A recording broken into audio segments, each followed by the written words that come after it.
before we begin, I would like to acknowledge the traditional custodians of the lands upon which we meet, and to also recognise the countless injustices suffered by Indigenous peoples across the world throughout history, even today. Our Heavenly Father entrusted the estate from where I'm speaking tonight to the stewardship of the Wurundjeri people of the Kulin Nation. As we continue to learn to live together on ancestral lands, we pay respect to Indigenous elders, past, present, and pray that God will unite us all in the knowledge of his Son, in whom all things were created.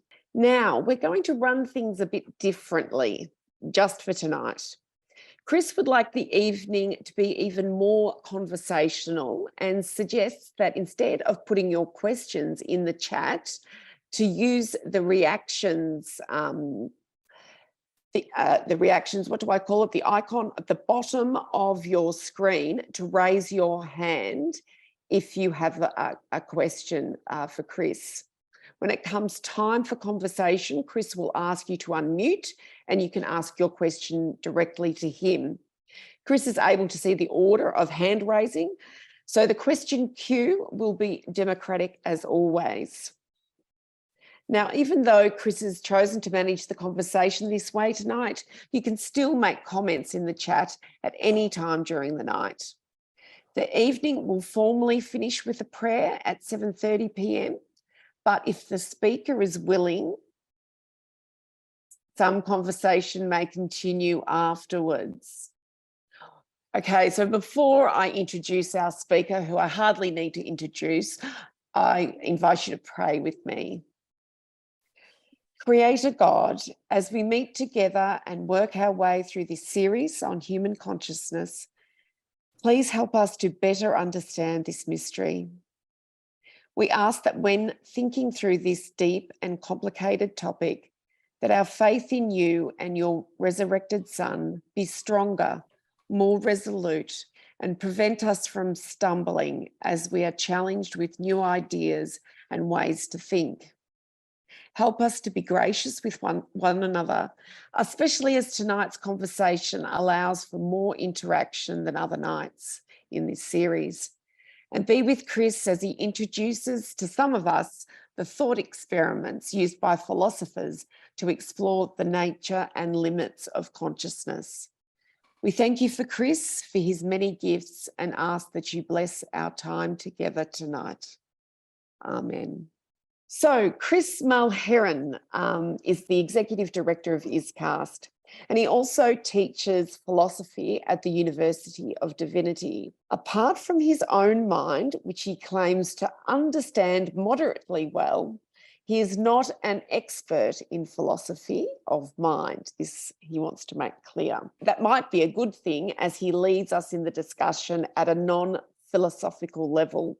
Chris is an ordained Anglican minister. His background is in engineering and he lived as a missionary for 13 years in Argentina with his family. His PhD related to scientific knowledge to other sorts of knowledge, including theology. And tonight he has the very interesting title of What is it like to be a bat? An introduction to zombies and thought experiments in consciousness. Good evening and welcome to this presentation on thought experiments in philosophy of mind. Tonight we'll be exploring some of the most famous and thought-provoking examples of thought experiments, which have been used by philosophers to explore questions about the nature of the mind, consciousness, and the relationship between mind and body. Now you may be wondering, what exactly is a thought experiment? And why should we care about them? Put simply, a thought experiment is a way of exploring a philosophical question by imagining a hypothetical scenario and considering what our intuitions tell us about it. In philosophy of mind, thought experiments often involve scenarios that challenge our assumptions about the nature of the mind and consciousness and force us to consider alternative explanations or solutions to these problems. So why are thought experiments important? Well, for one thing, they allow us to explore complex philosophical questions in a way that's both sort of accessible and engaging. By using hypothetical scenarios and examples, we can break down complex concepts and ideas into more concrete terms and explore the implications of these ideas in a way that's relatable and understandable. But thought experiments are also important because they challenge us to think critically about our assumptions and beliefs and to consider alternative perspectives and possibilities. By engaging with these scenarios and considering different answers or solutions, we can expand our understanding of the world around us and the nature of our own minds. Now let me ask you a question, perhaps our first thought experiment of the evening. Let me ask, if everything I've said in the last 2 minutes were written by a machine, would that indicate that the machine was intelligent and or conscious? Yes, you guessed it. My introduction tonight was written by a machine. It was written by ChatGPT, the latest AI technology taking the internet by storm. I did not write one of those words. I asked ChatGPT for an introduction to a short talk on thought experiments in philosophy, and you have just heard the response that ChatGPT gave me. Now let me add some words of my own by way of introduction. So now I assure you, ChatGPT is not speaking to you from here on. Questions about the relationship between the body and the mind, the soul, the spirit, have perplexed human beings for a long time. In the theological realm, we have the relationship between our bodies and our mind, soul, spirit, however we want to understand that part of us that isn't our body. But hold on, are we moving too fast? When you think about Christian theology and you read the New Testament, you might think of 1 Corinthians chapter 15, for example. It's very clear that human beings are bodies and something else, but they are some sort of integrated whole rather than two completely separate parts, perhaps. Let me get into, let me go back a bit historically before we turn to some actual thought experiments. Well, in fact, I guess you could think of this as a thought experiment. In about 1650, in his Meditations on First Philosophy, René Descartes asked or posed a thought experiment that has come to us in modern form, sometimes called the brain in a vat question, sometimes in popular form, as in the movie The Matrix. René Descartes, in the context of asking questions about what we could know for sure, he posed the question, what if an evil demon were confusing me about the input of my senses? What if an evil demon were confusing me about what I think I'm seeing, what I think I'm hearing, what I think I'm touching? Isn't it possible, Descartes asked, isn't it possible that I could be confused by an evil demon so that all my senses are actually deceiving me into thinking that I am in the real world, engaged with the real world? Now, some of you at least will have seen the movie The Matrix, and The Matrix asks that same question in a different sort of a way. The Matrix asks the question of whether we are not all plugged into the technological computer-driven matrix. Again, our senses are deceiving us, and we think we are living in a, quote, real world, but the real world isn't what we think the real world is. This is the brain in a vat problem, popularized again a number of decades ago by a philosopher called Hilary Putnam, who argued that we are not brains in vats and we can know that we're not brains in vats. I'm not going to go down that line because I can't recount Putnam's arguments exactly anyway. But the point is, there's a thought experiment about what we can know and whether we can trust our senses. More recently, other sorts of thought experiments have come up, prompted by the questions raised when we think about the limits of machines. And I've already mentioned ChatGPT tonight.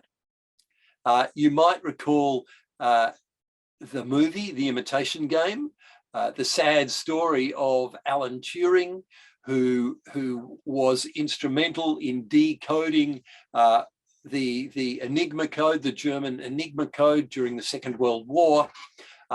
He was one of the first people to make a computing machine. If any of you remember the origin of the word computer, if you've seen the movie Hidden Figures, you'll remember that computers were actually people originally. Computers were those people who did the computations.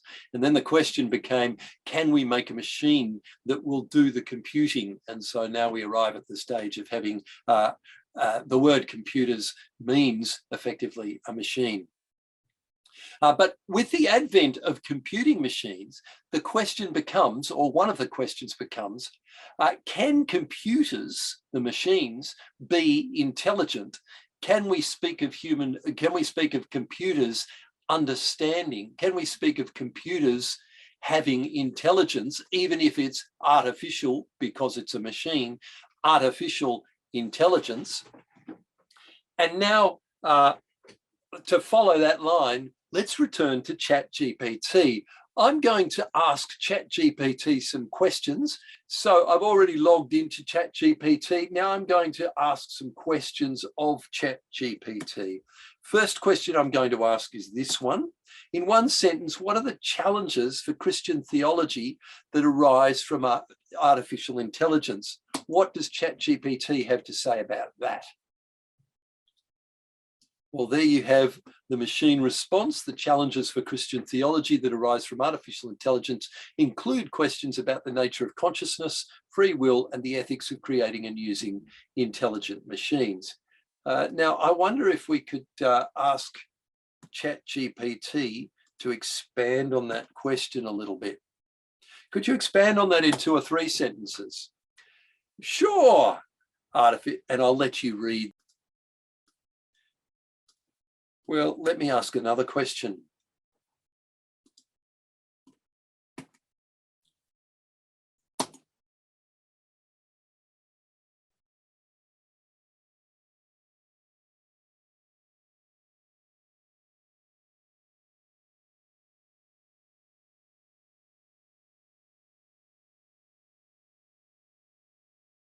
I'm just allowing you time to read that response.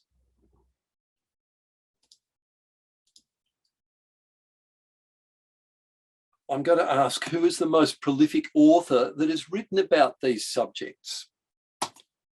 And we'll see what ChatGPT has to say to that one.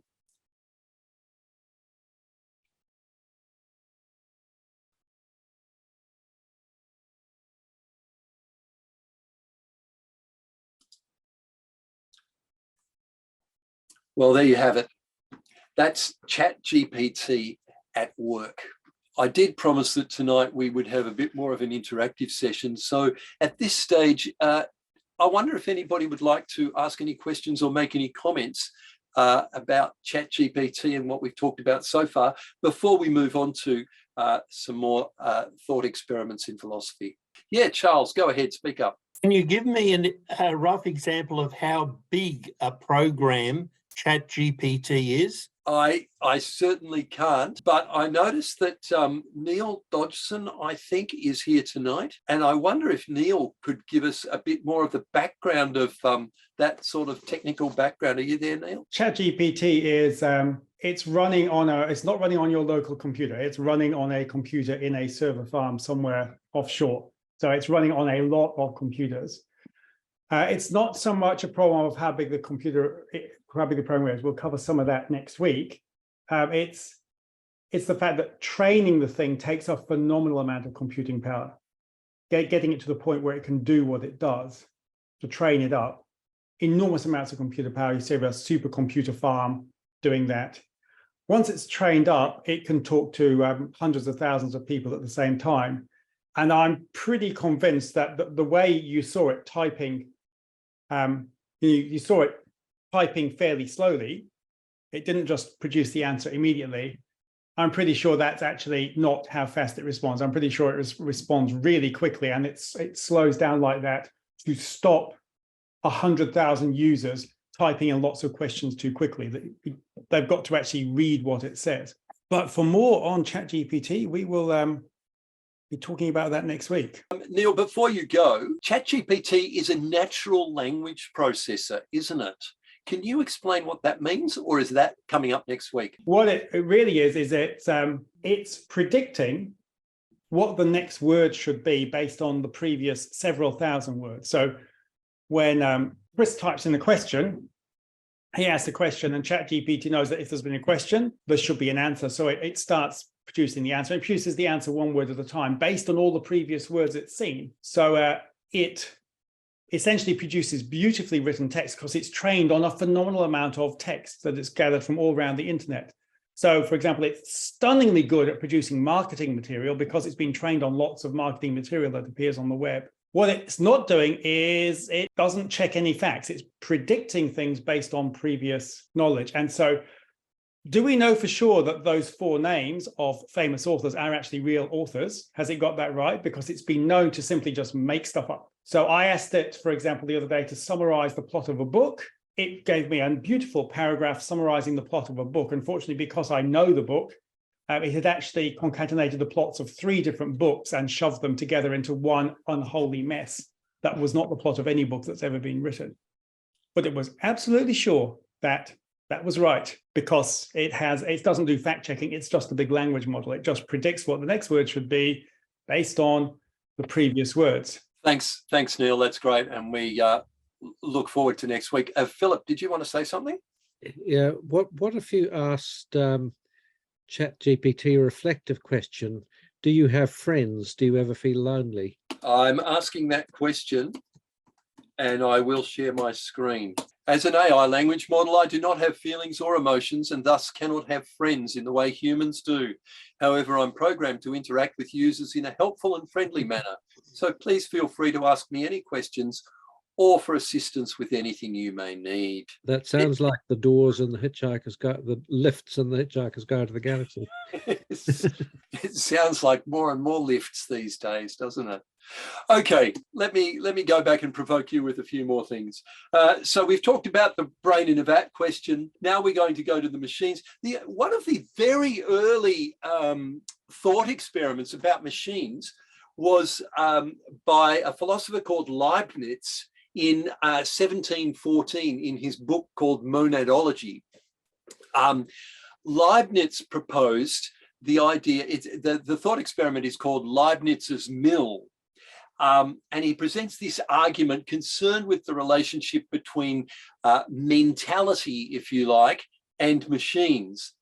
And the idea is if a machine appears to have mentality, just imagine that the machine were made much, much bigger. In fact, make it the size of a mill, and that's why it's called Leibniz's mill, so that you could enter into the machine. And if you enter into the machine, all you will see is the mechanical pushing and shoving and wheels and all that sort of thing. You would realize that the machine, while it might have the appearance from the outside of mentality, actually what's going on is a mechanical, it is just a machine. So that's Leibniz's mill argument. Fast forward to 1950 and Alan Turing again. I mentioned the imitation game. There's a very famous test that Turing proposed, another thought experiment, if you like, that Alan Turing proposed. He said his proposal was this: how can you tell if a machine, well, there are 2 ways of looking at it. How can you tell if a machine is intelligent? Or more subtly, how can you tell if a machine is has the appearance of intelligence? And well, the way you do that is you do exactly what you do, although this isn't the way that Turing explained it. You do exactly what you do with ChatGPT. you talk to the machine, and if you can't distinguish between whether or not it's a human being at the other end of your talking to the machine, if you can't distinguish between whether it's a human being or a machine, then the machine is intelligent in some way. But that sort of begs a question about what intelligence is and whether we're talking about the appearance of intelligence or not. Now, at this stage, I do want to offer a disclaimer before I go on to some other thought experiments. I want to offer the disclaimer that Sarah sort of did at the beginning. Tonight is meant to be a lightweight, sort of provocative introduction to these things. If we have heavy-duty philosophers of mind out there, or people who are familiar with philosophy of mind, I'd really like them to step in and talk to us some more about these things. But in a way that is, if you like, accessible to the common person. And when I say common person, I mean the non-philosopher. And if you want to do that at any point, please raise your hand or shout out. So the Turing test, 1950, was one of the, a classic test for whether or not something is a machine or whether or not a machine displays what we might call human intelligence. And as I said, I do recommend that film, The Imitation Game, because The Imitation Game, the name actually comes from Alan Turing's test. Turing said, well, you play the imitation game with the machine and you see if the machine can imitate a human being. Moving along to 1980 and John Searle. This is perhaps one of the most famous thought experiments in philosophy trying to deal with these issues. John Searle in 1980, he wrote a paper called Minds, Brains and Programs, published in a journal called the Behavioral and Brain Sciences. And he wants to challenge basically the notion that a computer program or a machine could ever really understand language or consciousness. And he does it this way. The experiment, the thought experiment, involves a person who does not understand Chinese. So the experiment is called the Chinese room experiment, or the Chinese room argument. And the experiment involves a person who doesn't understand Chinese. So they're sitting in a room and they're receiving Chinese characters on pieces of paper through a slot in the door or something like that. And as they receive a Chinese character, which they do not understand, the room has vast banks of information that the person in the room can use. So the person in the room can take that Chinese character and they can follow a set of rules, much like ChatGPT does. They can follow a set of rules using the character, the Chinese character that's been passed to them, or the string of Chinese characters that have been passed to them. They follow a set of rules to process the Chinese characters. They process the characters using the rules in the bank of data that they have inside the room. And by following the rules, the rules result in another set of Chinese characters, which the person in the room then passes through the slot. And for example, if the Chinese characters that come through the slot, that came into the room through the slot, are a question, then the response to the question will go out the slot and the person on the other side of the door will receive the response to the question.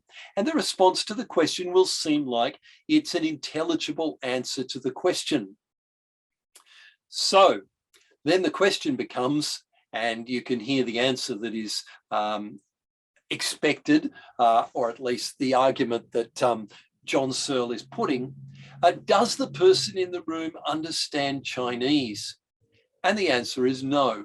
They don't have to understand Chinese to follow a set of rules for processing, a set of syntactic rules for processing what comes through the door. Searle's point is that the person in the room does not make any sense of the Chinese characters that are coming through the door. The person in the room doesn't understand Chinese. So there's a gap between what Searle calls and what philosophers call the syntactical element and the semantic element. The semantic element is that element that has to do with understanding and meaning.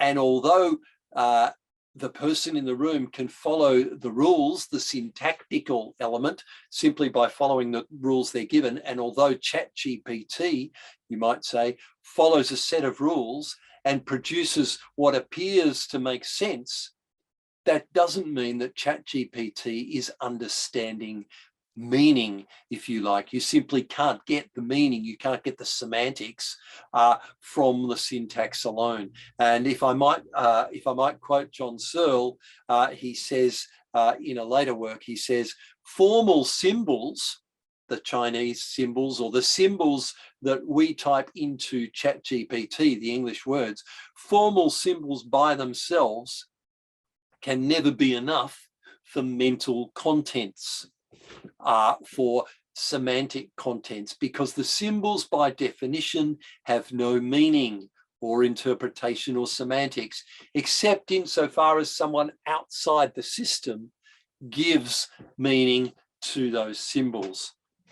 So that's the Chinese room scenario, specifically directed at what has come to be called strong artificial intelligence. That's the idea, not that the machine is simply, not that a machine and artificial intelligence is simply processing a set of rules, but that an artificial intelligence is intelligent or can understand meaning in some way.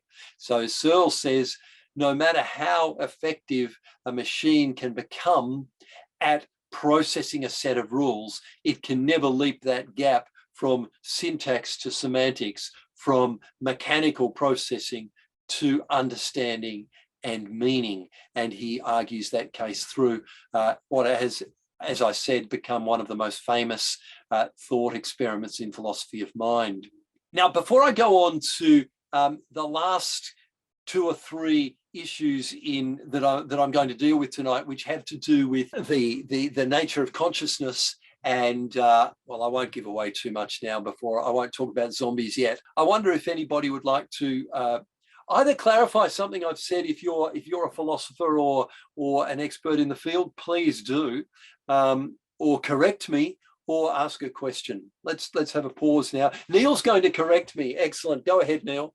I'm not going to correct you. I'm going to ask you about the Chinese room. So the person in the Chinese room clearly does not understand Chinese, but the entire system, the room and the reference books and the person together are taking Chinese in and producing Chinese out. So can you say the entire system understands Chinese even though the person inside the room doesn't? Well, my own response to that would be, yes, the entire system understands Chinese, but it understands Chinese because the system has been set up by somebody who understood Chinese and was able to generate the syntactical rules for processing Chinese. Would that be right? I was asking the question. Thank you so much for going that back to me. So, I'm saying the system has not learned Chinese on its own. It's been set up by somebody who understands Chinese, and therefore the system's not intelligent. It was set up by an intelligent person. The same way a chess playing computer doesn't understand chess. It's just been programmed to play chess by a human being who does understand chess. Yes. Okay. Yeah. Yeah. I was just thinking that we're really talking about on the border of, where does intelligence end and self-awareness or consciousness start? And it seems to me that all the thought experiments we've been talking about have been focusing on possible intelligence, but none of them have gone, right down the direction of self-consciousness or self-awareness of any kind. And just another comment about the understanding Chinese or anything actually is the cultural component that's part of any communication and amongst humans and animals, for that matter, have their own cultures. And, can a machine really understand culture? Yeah. My question. Yeah. Yeah, thanks. So, yes, we're about to get to the consciousness bit. But I guess behind your question, or part of the implication of what you said is intelligence and consciousness are different things, aren't they? Now, I'm not saying that it's crystal clear what intelligence even is, and I alluded to the fact that even the word the phrase artificial intelligence can be interpreted two different ways. Does the word artificial modify the word intelligence to say that it's not really intelligence, it's artificial? Or does the word artificial point to real intelligence that's been generated artificially rather than by a human brain? And I think that ambiguity about the term artificial intelligence actually does the rounds in terms of confusing people, in my own opinion. And it's a very ill-informed opinion, but in my own opinion, one form of artificial intelligence is quite obvious, and we're seeing it in ChatGPT, but it's not real intelligence. And in my own opinion, we will never make a machine. And coming from I guess from a Christian theological position, I'd say we'll never make a machine that has real intelligence, because in my opinion, real intelligence has something to do with being made in the image of God, at least real human intelligence being made in the image of God, which is something that a machine is not. But I'm just throwing these ideas out there. I'm not arguing for them or suggesting that they're watertight. And I know that Jonathan, who is a member of the Christian Transhumanist Society, will have something interesting to say on this. Go ahead, Jonathan. Yeah, Chris, we've heard a lot about consciousness and we've heard a lot about language. Noam Chomsky believes that thought is language all the way down. And I don't, because I'm an engineer. And when I look at a building, I see its deflected shape. When I throw a ball, when I was playing cricket in my youth, when I'm moving, when I'm doing anything, most of my thought is at a level way below language. And when I have conceptual thoughts, if I'm looking at an engineering design, or I was doing an engineering task on my computer today involving some buildings, I had to explain something to someone, and I had to stop and like force all this stuff out through what I call my language bottleneck. So I'd just like to ask you the question, can you comment on the difference between language and consciousness, where Chomsky thinks language goes all the way down in our consciousness, and I think that language is a very small part on top of our consciousness? Would you like to comment on that? Right now I'm thinking of a name that I can hardly even mention out loud, because he's just about been deplatformed for his Nazi sympathies. I'm thinking of the philosopher Martin Heidegger, and some of Heidegger's writing that would lead us into an understanding that language, an understanding similar to what you're saying, Jonathan, that language actually gets in the way of clear thinking. For those of you who have not even heard the name of Heidegger, or even if you have, you mightn't know anything about him, but he wrote in German, and German seems to have this marvelous ability, putting hyphens between words to make new words. Heidegger took full advantage of that and made up new words and tried to undo the constraints on our thinking that language and our preconceptions give us, which basically meant that what he wrote, particularly in Being and Time, what he wrote was almost incomprehensible at times. And some people would say it is incomprehensible, and other people give him the benefit of the doubt and try and make sense of it. I think it is comprehensible, but I think I agree with you. Jonathan, that's called the Whorf hypothesis, isn't it? Oh, I'm not sure. I'll have to Google that now. Okay. I think it might. I think the Whorf hypothesis is about language being intrinsically connected to our thinking, and that we can't think without language. But I'm certainly, personally, I'm on your side, because I catch myself all the time with thoughts that I haven't quite yet wrapped language around. And then I go searching for language for those thoughts. And of course, the other thought experiment that we might do, here's another thought experiment, is the thought experiment of what it's like to be a 6-month-old child. And we assume that without language, a 6-month-old child is having concepts of some sort. Certainly, I think it's indisputable that pre-linguistic children are still trying to make sense of the world. what it means to make sense of the world without the concepts that you have when you're older and without the language that you have when you're older. What that looks like, well, I guess none of us remember really what it was like. But it would seem that we're, the way I would put it is, we human beings are meaning-making animals, and from the time we're born, or before perhaps, our minds seem to be trying to make sense of the world. I would say that that means that we are hermeneutic beings, hermeneutic referring to interpretation.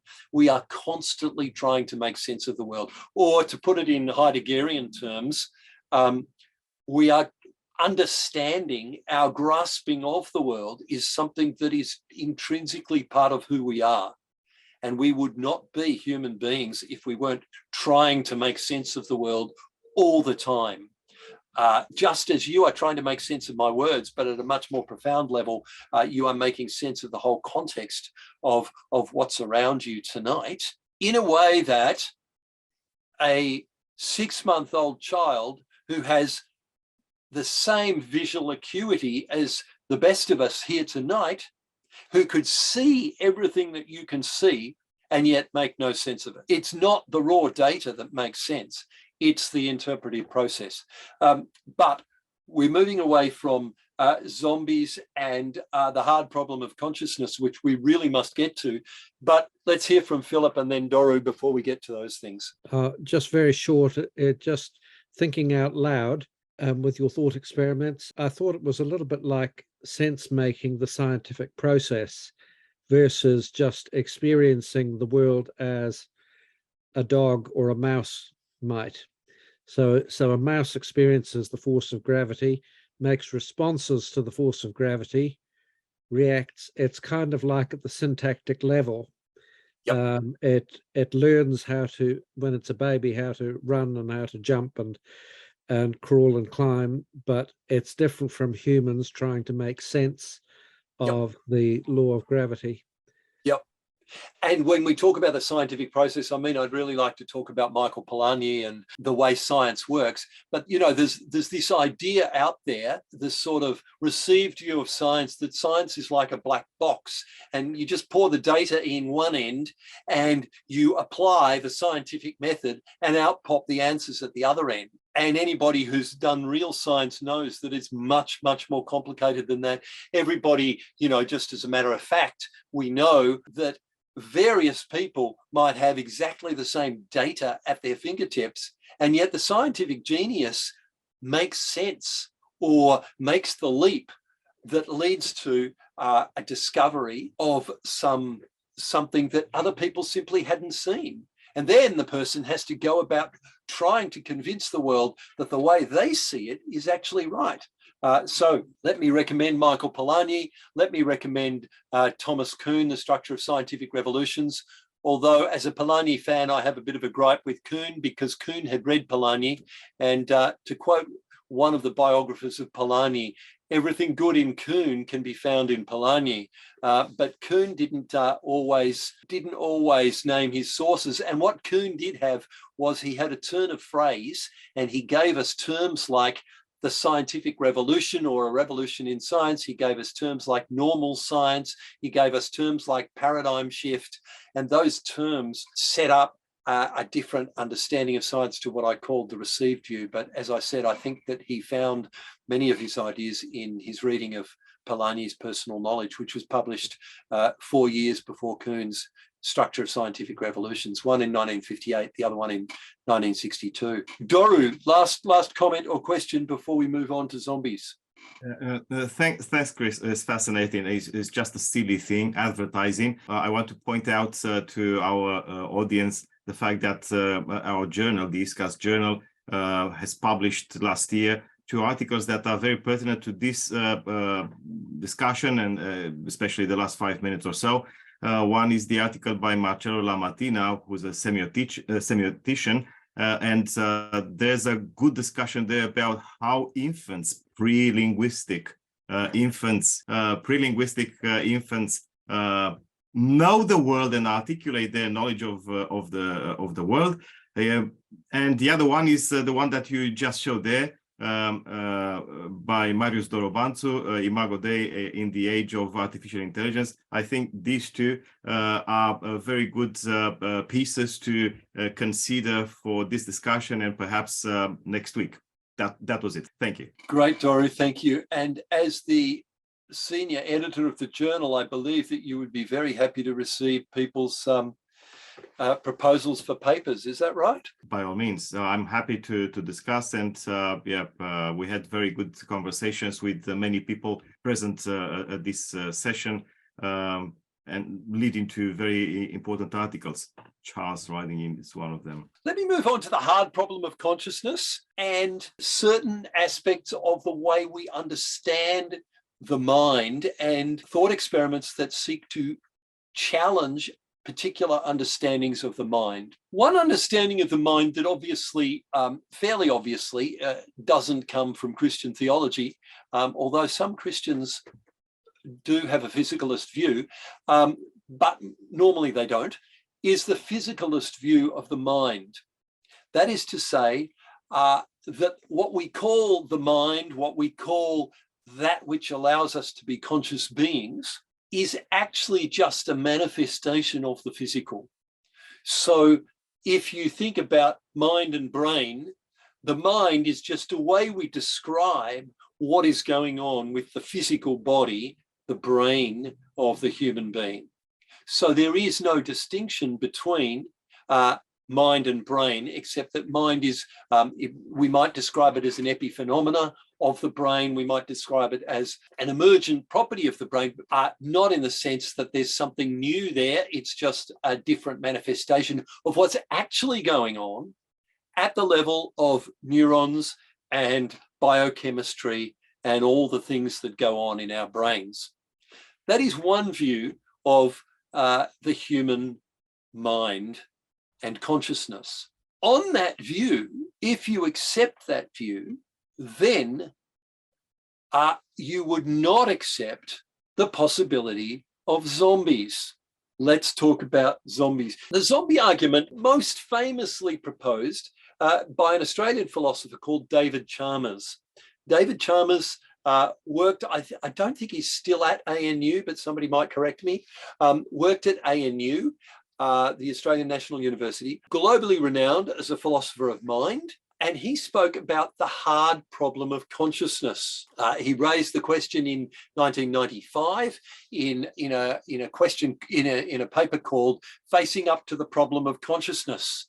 And then later he wrote a book called The Conscious Mind in Search of a Fundamental Theory. And the hard problem of consciousness, according to Chalmers, is the question of why we have, if you like, subjective consciousness, why we have what philosophers have come to call qualia, or sometimes raw feels, or phenomenal experiences. Now, there are easy problems of consciousness. The easy problems of consciousness are to do with physical systems. So the easy problems of consciousness give us abilities to discriminate and integrate information and that sort of things. But these are easy problems because all that's required for their solution is that we specify the mechanisms, we specify the rules that you need to perform those sort of integrations and things.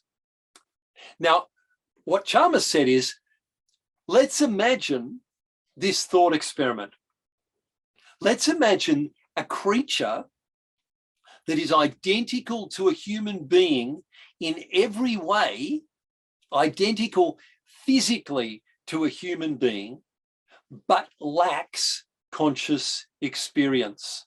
Chalmers argues that we can imagine, we can speculate that zombies could possibly exist. That is to say, a physical being, physically identical to me or you, but with no conscious experience.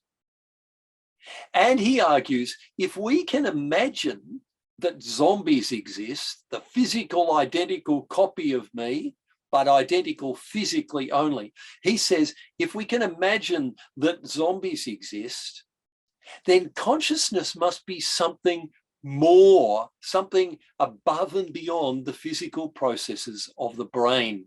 That's Chalmers' zombie argument, saying when we know all there is to know about physicality, we still won't know, we won't have an explanation for our subjective experiences. Another way of thinking about it is this. When you know everything about the color red has a certain wavelength. We use red for the stop signal in a traffic light. When you know everything there is about the color red, and when you know what my brain does when it sees the color red, because we can explore the brain, and in future we'll be able to explore the brain more. So say we know everything there is about everything there is to know about the color red. Question: will we know what my perception of the color red is? What is my subjective experience of the color red? How could we ever know whether my subjective experience of the color red is the same as your subjective experience of the color red? What if when you look at red with its wavelength of whatever it is, what if your subjective experience is the subjective experience that I have when I look at orange? We'd never be able to tell, because I call it red and you call something red. We call the top signal of the traffic light red, even if we're getting a different subjective experience, because we've learned to associate that subjective experience, which might be different between the two of us. We've learned to both associate it with red, and we've associated it with that wavelength of light, and all the physical stuff is exactly the same, but our perceptions of it might be different. How could we ever know that? Well, that takes us to Thomas Nagel, and the title of tonight's talk, What is it like to be a bat? Nagel proposed this thought experiment in order to challenge the idea that consciousness can be reduced to physical processes. So like Chalmers, Nagel was tackling this, if you like, the hard problem of consciousness, like Chalmers was tackling when he proposed the zombie experiment. So we're dealing with subjective experience. And I noticed that Sue has just written in the chat, subjective experience is more than the wavelength definition, etc., because we are embodied beings with a history. Sue, you sound like you're talking Heideggerian, but we won't go there now. But yes, I agree that that's part of it, though I'm not sure that that's the whole solution, but you can have a comment in a minute. So what is it like to be a bat? What is it like to be a bat was the thought experiment that Nagel proposed in 1974 in the Philosophical Review. He says, one day we will know, hypothetically anyway, we will know everything there is to know about bats. We will have mapped their brains completely. We will know everything that science can possibly find out about bats. But we will never know what it is like to be a bat. We will never know what it is like to use echolocation that bats use. We will never know the what it is like thing, and that is the phenomenal experience. At this point, I think we're running close to time already. I can't understand how that's happened, so I'm going to stop talking and say, Sue, do you want to make a comment? Why not? I was thinking about the influence of emotion on our perception as well. Yeah, which is part of both of our embodied experience and our history. I mean, we are, even if you think of, what is the brain, and our nervous system is bigger than the brain. And there are all sorts of other influences on our nervous system, including the bacteria that inhabit our gut. And they can affect how we think and what we desire. It's just so much more complex. It's very complex, but the bacteria in our gut and our nervous systems and all that, that's all still within the physical, isn't it? Yeah. But there's still this question of, the zombie would have bacteria in its gut. The zombie might have certain sorts of emotions that are simply dependent on dopamine levels in the brain. The zombie might be, I'm not sure about this, and I won't go further because I'm wading into, I've been wading into deeper water than I can swim in all night. So that's okay. That was the idea of tonight, to just provoke a whole lot of thoughts. But thank you, Sue. Thanks. I don't know if you can actually rule out us being able to create an intelligent being by artificial means, but I don't think, based on our current science, we wouldn't know how we've done it. I mean, at the moment, people have babies and the babies are conscious. I mean, we know we're conscious. It seems to me consciousness is a great mystery, why anything is conscious. So we're talking here about, well, could we make a machine that's conscious? I can think of a couple of ways in which it might be conceivable. One would be if panpsychism is true, and it's kind of the Russell's variety, where basically your everything has a side to it that we go through conventional science, and the other side is actually a feeling, and somehow it aggregates up. That'd be one possibility. And the other would be if human beings were in fact an amalgam of matter and, well, an amalgam of what's material and non-material, and somehow the material attracts the non-material. I mean, it seems to me there's quite a few things that we actually do all the time that we know work, and we don't know why they work. In fact, I would say virtually everything, because I think science just really tells you the relationship between things and, you know, goes a little bit below the surface, but there's always more that you have to look at. So I think a big problem is we can't rule out what would make something conscious, but we're in that's a bit of a problem, because presumably we have something that's faking it so well. How would we know whether it's conscious or not? Yeah, and some of the thought experiments we've talked about tonight, particularly Chalmers' argument is that consciousness is something beyond the physical, and then, you know, if you want to argue with Chalmers, for example, you can argue about the zombie and say, no, actually, we can't imagine zombies, because once we'd replicated the human being physically, you might argue, once we'd replicated the human being physically, it would have consciousness. And there's no possibility of replicating it physically without it having consciousness. Where his argument is, no, we can imagine a zombie, that is to say the replication physically without it having consciousness. And, you know, and that's the purpose of some of these thought experiments, is to try and work out whether or not there are, if you like, insurmountable gaps between the physical and the mental, or the physical and consciousness, or whether consciousness and the mental is all a manifestation in some sense or other of the physical.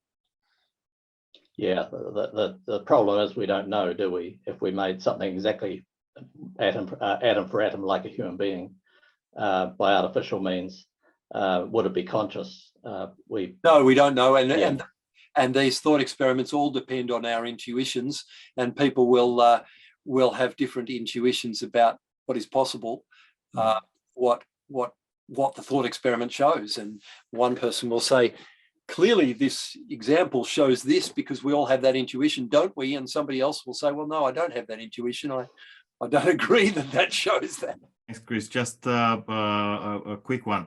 But what if the zombie or a golem, for example, would show capacity for self-sacrifice for the sake of me or anyone else? Would that qualify that being as not only conscious, but also quite on par with us? My thought is to go back to Isaac Asimov and his robots. The robots are happy to self-sacrifice, but I'm not sure if when a machine does it, you call it self-sacrifice. I mean, the idea of self-sacrifice carries moral import when it's normally used, but when a machine does self-sacrifice, maybe it's, you know, you can imagine, well, we can imagine a robot, a machine, sacrificing itself by running in front of a car to get a child out of the way because, you know, or a Tesla car self-sacrificing in order to save the human being. But I don't think we attribute moral import to that, do we? Go ahead, Graham. Thanks, Chris. Well done, taking us through such a wide area, and you did it clearly and nicely. I just want to say at the end, you were running a number of things together, which are entirely understandable because you were running out of time and they're all related to one another anyway. You had Chalmers and the zombie thought experiment and the hard problem of consciousness. You then mentioned a number of things which were related, what we used to call, even before Nagel was on the scene, what we used to call the inverted spectrum problem. How do I know that my experience of red is not like your experience of green? We might know everything, we might share totally knowledge of red and green and dispositions concerning it and parts it plays and so on, but there's still a question whether at the phenomenal level, my experience is like yours. So that was one question. That was early on the scene. Then Nagel and what's it like to be a bat, and the question whether we know everything about the physiological structure of the bat, we would still have any real sense of whether it has phenomenal experience or what that phenomenal experience is like. And then another thing which you referred to somewhat but didn't mention, it's related, Frank Jackson's problem, what Mary knew, and his thought experiment a bit later on, imagining Mary, a brilliant scientist who's in a black and white, entirely black and white room. She has access to all the information from the outside world. She knows everything about what colours do and so forth, but she's never experienced that colour phenomenally herself. And Jackson's question, if she were now released into the wider world, would she learn something new? Would she know something new, experiencing colour for the first time?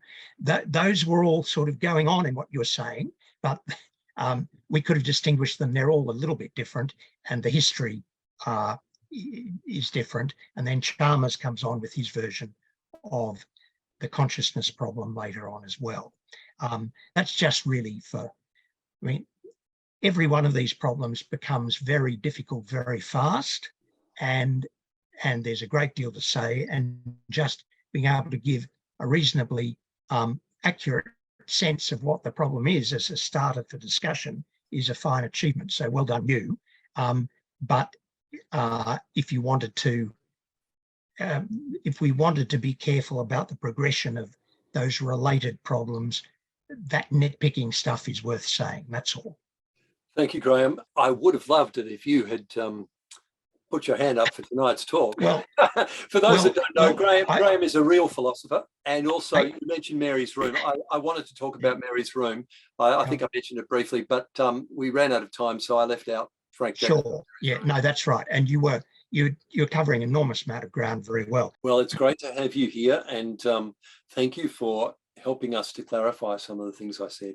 Thank you. Thanks for your talk, Chris. I really enjoyed it. I love your style. The haphazard style. Make the clear, the huge gap between language and consciousness, because this is causing a lot of confusion in society with machines that appear to be conscious. And I mentioned, the idea of throwing a ball. So much thought, so much intentionality is way below the level of language. My cat shows intentionality. My cat lies to us because he says he hasn't been fed when he has. If I've fed him and somebody else walks in the house, he will say to that other person, I haven't been fed, and try and convince the other person. So his language is very limited, but his intentionality is clear. So you can even take an evolutionary science perspective and see that intentionality evolved long before language evolved. Language is late and recently evolved, and that's why I'm also put up the Jungian concepts there. And I think Jordan Peterson, it's disappointing that he's wasted himself getting into politics, because the work that he did taking Carl Jung's philosophy a long way forward, I think has been underestimated by the Academy. And he proves very conclusively that humans have this deep, this really deep intentionality that's eons old, and language is this funny thing on top that gets us into a lot of trouble. And it's better that we understand ourselves, and then the spirituality that he kind of advocates is very much a suffering servant spirituality in some senses. It's not that far from it. It's not that far from a Christian perspective in terms of taking responsibility for yourself and, you know, trying to be a good person and all sorts of things. So I just think it's important that we understand the ancient side of us that we were originally created for, and it's so far away from language when we've got these. Thanks, Jonathan. Thanks. Just for those who don't know the term, the word intentionality, it very roughly, and somebody might correct me on this too, very roughly, intentionality is aboutness. That is to say, our thinking, it has a focus. It points at something. We think about things. Our consciousness has an aboutness. You don't have consciousness without consciousness of, sort of thing. Antonios is also a heavyweight in these fields. So I submit to whatever he has to say now. Go ahead. I'm going to disagree with you, Chris. I'm a middleweight at best. Well, then I'm a lightweight, but I've already said that. No, you did a wonderful job today. It was lucid. It was clear. You were describing really difficult concepts in really accessible language. I'm not only impressed, I'm very grateful, because I've got my talk in a couple of weeks. And if you hadn't given your talk, I'm not sure how understandable it would have been. So thank you for that. But I just wanted to comment on some of the things that have been going around. And yeah, I think around the turn of the century, computationalism and functionalism were sort of the big ways of understanding consciousness across disciplines, which is very much like the brain is like a computer. It has representations, it has operations, and that's how you get consciousness. And that's falling out of favor. And in fact, there's a line of thinking now, which if anyone's interested, they can look it up, called cognitive phenomenology, which basically argues the opposite, that no language is, no conscious thought is linguistic, that in fact, it's not representational at all. Everything is basically built up of sense perceptions and memories of sense perceptions. And that's all that is going on in the mind, even the things that we call language. It's certainly not a predominant way of thinking, but it's just interesting that the pendulum has swung, or sort of all the way across. And just, yeah, the very idea that our conscious experiences represent things itself is under question. I noticed someone else mentioned, that we're embodied beings and so on. And of course, there's another sort of much more popular strand of thinking now called 4E cognition, which is, if I remember it correctly, embodied, embedded, enactive, and one other E, which I can't remember. But basically, it sees our conscious experience as not being something that just happens in a black box in the head, but something that happens in a system that includes the body and the environment. Mm-hmm. And you can't really break them up and say, this is where, consciousness is going on. It actually, you need that whole system if you want to understand it. It's kind of a reversal, which is fascinating, of the modern trend to reductionism. It's a step back towards holism. And I find it fascinating that in the 21st century, people have pushed reductionism and computationalism as far as they can and discovered there are very real limits. and now, like, we're looking for alternatives. So I just thought, yeah, I'd mention that if it was of interest to anyone. Great. Thank you, Antonios.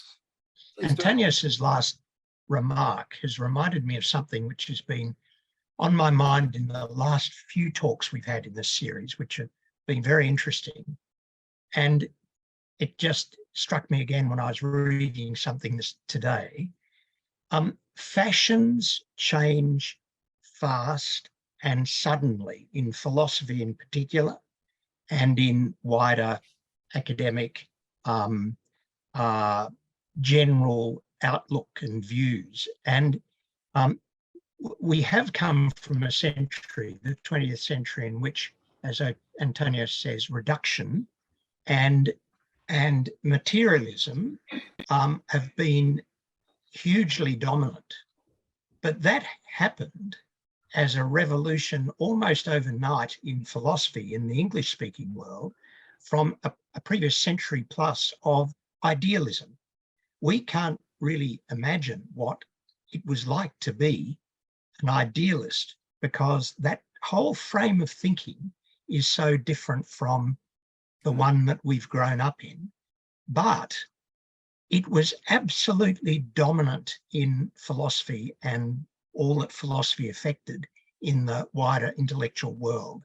And we were touching on things like panpsychism and so on, but they all move in a very idealist direction, which holds that the fundamental reality is ideal, that is in the mental sense, or personal. Some of the idealists didn't like the orthodox idea of God very much, but many of them did, and they talked about the absolute as a fundamentally personal, or at least ideal or mental reality, rather than the physical. And that was an utterly dominant way of thinking through at least English-speaking philosophy, and very much connected with what was going on in the continent all through the 19th century and early into the 20th. And then suddenly it changed almost overnight with Russell and Moore and so on, and the fashion changed completely. And I mention that only because a bit of historical sense can help us to see that it's no bad thing to be taking a critical attitude of the dominant fashions in our own time, and realise that they too may evaporate just as easily as some of the others have done. Fashion is no indication of truth, and we need to think hard and well and critically to be trying to find the truth. I'm stating the obvious, but just in case that's a helpful sort of comment upon some of the things we're exploring during this series. I have to reflect that one of the current fashions is that there is no truth. You said fashion is no indicator of truth. And one of the current fashions would say, oh, well, that's a very out of fashion statement. There's no such thing as truth in that sense. Yeah, we could tackle that as well and see just how long anybody who officially maintains that position can consistently do so, even in conversation. But that's a further discussion. If tonight has been a bit lightweight for you, well, I hope you enjoyed it anyway, and we'll go back to heavyweight next week with Neil. Thank you for joining the party tonight, and let me hand over to Claire to pray for us, and then we might continue for a few minutes if people want to. Thanks, Claire. Creator God, we thank you for this time to think together, to converse, to throw around ideas, and to quickly come to the end of our knowing. And it's humbling and refreshing and healthy, I think, to admit that there's so much we don't know. And we bring all of this to you, and I'm grateful that I'm not defined my capacity to understand all things.